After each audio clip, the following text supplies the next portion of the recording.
आपने भगवान शंकर का चित्र या मूर्ति देखी होगी। शिव की जटाएं हैं। उन जटाओं में एक चंद्र चिन्ह होता है। उनके मस्तक पर तीसरी आंख है। वे गले में सर्प और रुद्राक्ष की माला लपेटे रहते हैं। उनके एक हाथ में डमरू तो दूसरे में त्रिशूल है। वे संपूर्ण देह पर भस्म लगाए रहते हैं। उनके शरीर के निचले हिस्से को वे व्याघ्र चर्म से लपेटे रहते हैं।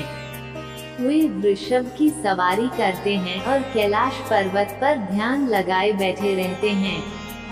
कभी आपने सोचा कि इन सब शिव प्रतीकों के पीछे का रहस्य क्या है? शिव की वेशभूषा ऐसी है कि प्रत्येक धर्म के लोग उनमें अपने प्रतीक ढूंढ सकते हैं। आओ जानते हैं शिव प्रतीकों के रहस्य। 1. चंद्रमा। शिव का एक नाम सोम भी है। सोम का अर्थ चंद्रमा होता है। उनका दिन सोमवार है।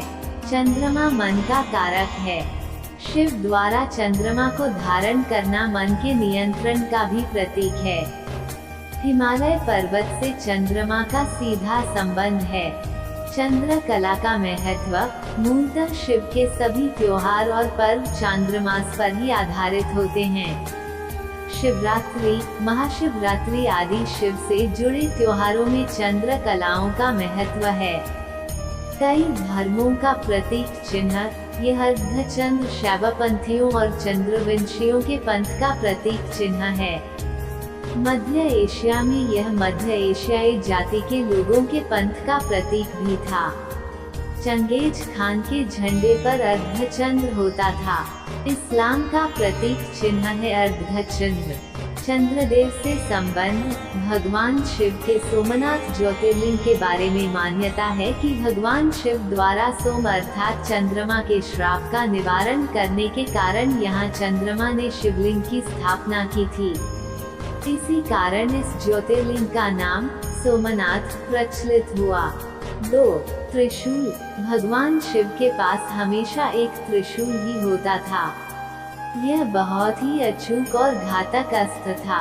इसकी शक्ति के आगे कोई भी शक्ति ठहर नहीं सकती। त्रिशूल 3 प्रकार के कष्टों दैनिक, दैविक, भौतिक के विनाश का सूचक भी है। इसमें 3 तरह की शक्तियां हैं, सत, रज और तम, प्रोटॉन, न्यूट्रॉन और इलेक्ट्रॉन। त्रिशूल के 3 शूल सृष्टि के क्रमशः उदय, संरक्षण और लयीभूत होने का प्रतिनिधित्व करते भी हैं।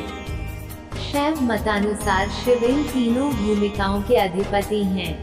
यह शैव सिद्धांत के पशुपति, पशु एवं पाश का प्रतिनिधित्व करता है। माना जाता है कि यह महाकालेश्वर के 3 कालों वर्तमान, भूत, भविष्य का प्रतीक भी है।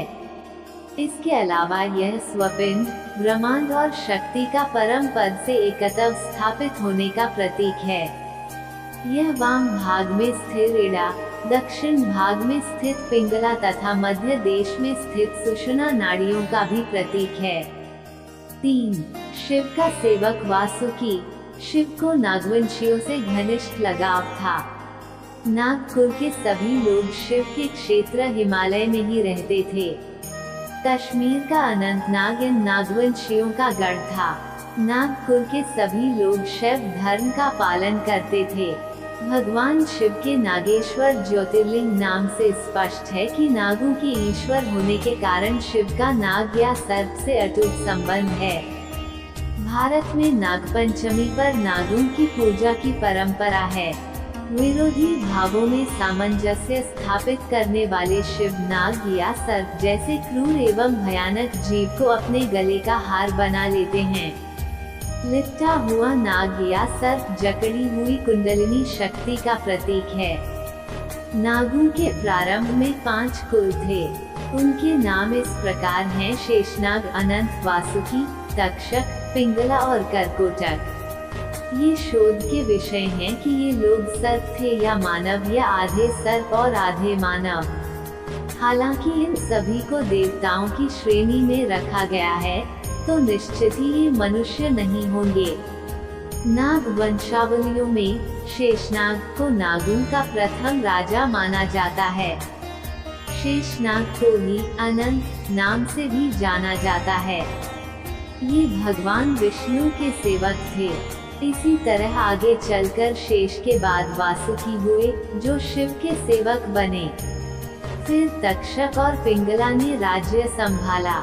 वासुकी का कैलाश पर्वत के पास ही राज्य था और मान्यता है कि तक्षक ने ही तक्षशिला बसाकर अपने नाम से तक्षक को चलाया था। उक्त पांचों की गाथाएं पुराणों में पाई जाती हैं।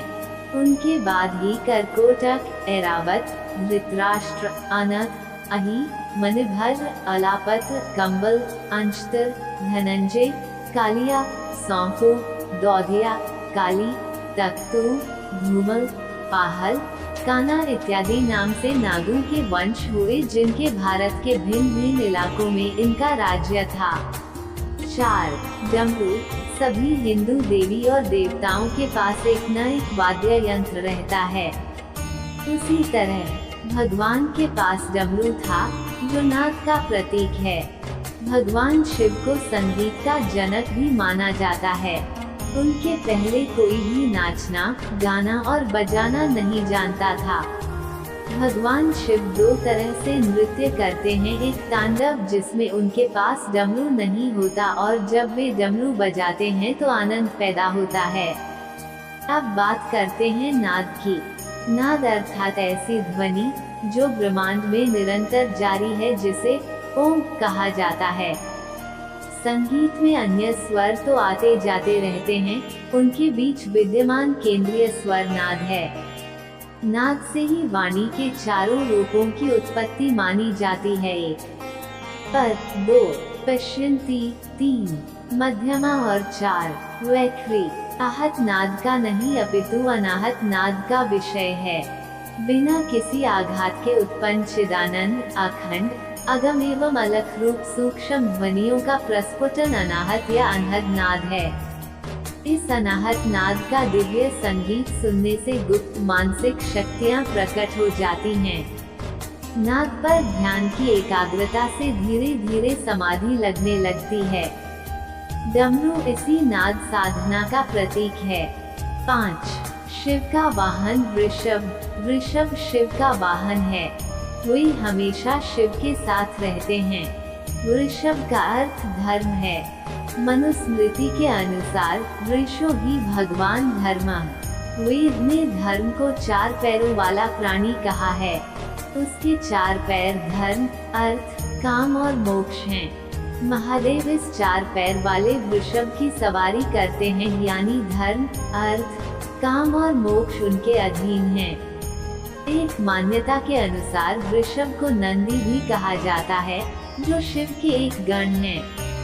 नंदी ने ही धर्मशास्त्र, अर्थशास्त्र, कामशास्त्र और मोक्ष शास्त्र की रचना की थी।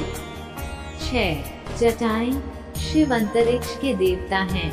उनका नाम व्योमकेश है, अतः आकाश उनकी जटा स्वरूप है। जटाएं वायुमंडल की प्रतीक हैं। वायु आकाश में व्याप्त रहती है। सूर्य मंडल से ऊपर परमेष्ठी मंडल है। इसके अर्थ तत्व को गंगा की संज्ञा दी गई है, अतः गंगा शिव की जटा में प्रवाहित है। शिव रुद्र स्वरूप उग्र और संहारक रूप धारक भी माने गए हैं। 7. गंगा। गंगा को जटा में धारण करने के कारण ही शिव को जल चढ़ाए जाने की प्रथा शुरू हुई। जब स्वर्ग से गंगा को धरती पर उतारने का उपक्रम हुआ तो यह भी सवाल उठा कि गंगा के इस अपार वेग से धरती में विशालकाय छिद्र हो सकता है, तब गंगा पाताल में समा जाएगी। ऐसे में इस समाधान के लिए भगवान शिव ने गंगा को सर्वप्रथम अपनी जटा में विराजमान किया और फिर उसे धरती पर उतारा। गंगोत्री तीर्थ इसी घटना का गवाह है। 8. भभूत या भस्म। शिव अपने शरीर पर भस्म धारण करते हैं। भस्म जगत की निस्सारता का बोध कराती है। भस्म आकर्षण, मोह आदि से मुक्ति का प्रतीक भी है।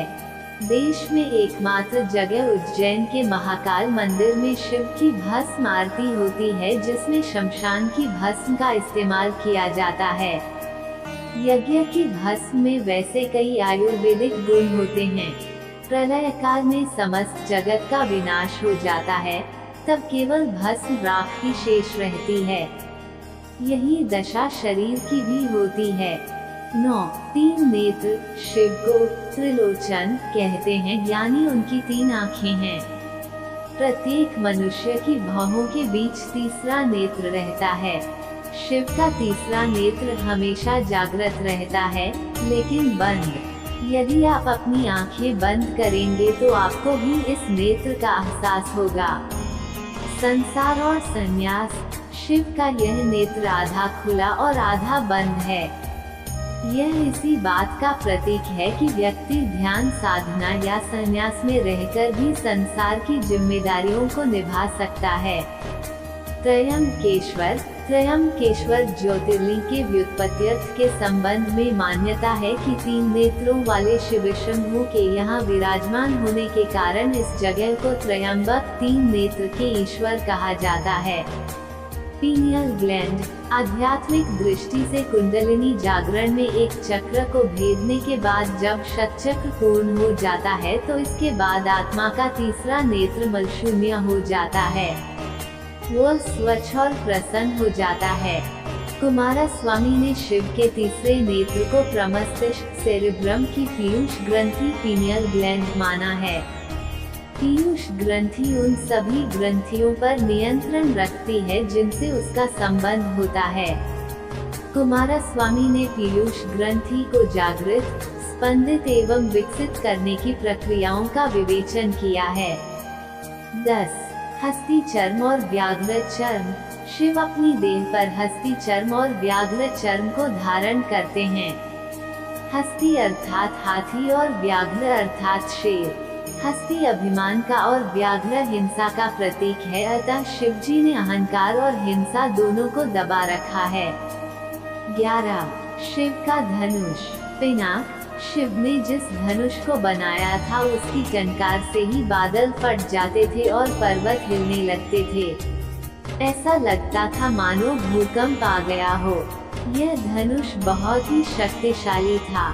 इसी के एक तीर से त्रिपुरासुर की 3 नगरियों को ध्वस्त कर दिया गया था। इस धनुष का नाम पिनाक था। देवी और देवताओं के काल की समाप्ति के बाद इस धनुष को देवराज को सौंप दिया गया था।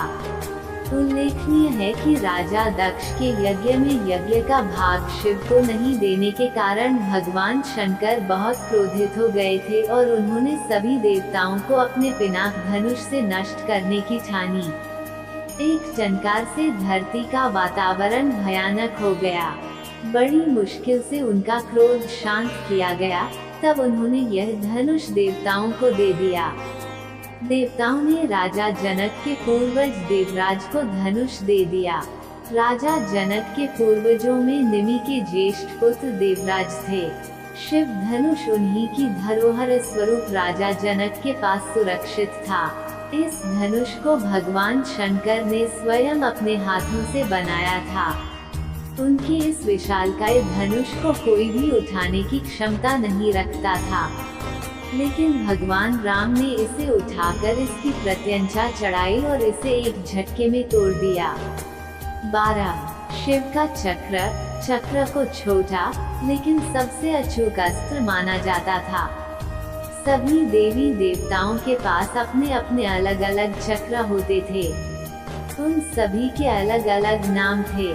शंकर जी के चक्र का नाम भव्रेंदु, विष्णु जी के चक्र का नाम कांता चक्र और देवी का चक्र मृत्यु मंजरी के नाम से जाना जाता था। सुदर्शन चक्र का नाम भगवान कृष्ण के नाम के साथ अभिन्न रूप से जुड़ा हुआ है। यह बहुत कम ही लोग जानते हैं कि सुदर्शन चक्र का निर्माण भगवान शंकर ने किया था। प्राचीन और प्रामाणिक शास्त्रों के अनुसार इसका निर्माण भगवान शंकर ने किया था। निर्माण के बाद भगवान शिव ने इसे श्री विष्णु को सौंप दिया था। जरूरत पड़ने पर श्री विष्णु ने इसे देवी पार्वती को प्रदान कर दिया। पार्वती ने इसे परशुराम को दे दिया और भगवान कृष्ण को यह सुदर्शन चक्र परशुराम से मिला। 13. त्रिपुंड तिलक, माथे पर भगवान शिव त्रिपुंड तिलक लगाते हैं। यह 3 लंबी धारियों वाला तिलक होता है।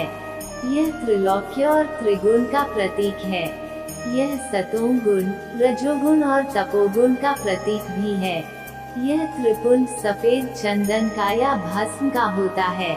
त्रिपुंड 2 प्रकार का होता है। पहला 3 धारियों के बीच लाल रंग का एक बिंदु होता है। यह बिंदु शक्ति का प्रतीक होता है। आम इंसान को इस तरह का त्रिपुंड नहीं लगाना चाहिए। दूसरा होता है सिर्फ 3 धारियों वाला तिलक या त्रिपुंड। इससे मन एकाग्र होता है। 14 कान में कुंडल, शिव कुंडल, सिंधु में एक कर्ण छेदन संस्कार है। शैव, शाक्त और नाथ संप्रदाय में दीक्षा के समय कान छिदवाकर उसमें मुद्रा या कुंडल धारण करने की प्रथा है।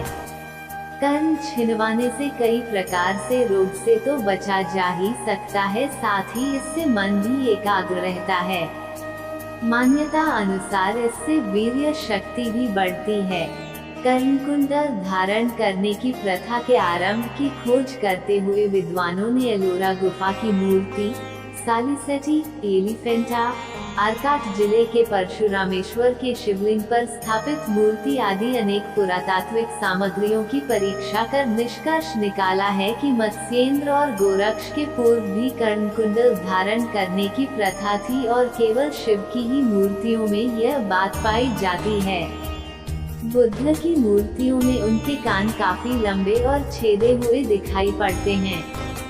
प्राचीन मूर्तियों में प्रायः शिव और गणपति के कान में सर्प कुंडल, उमा तथा अन्य देवियों के कान में शंख अथवा पत्र कुंडल और विष्णु के कान में मकर कुंडल देखने में आता है।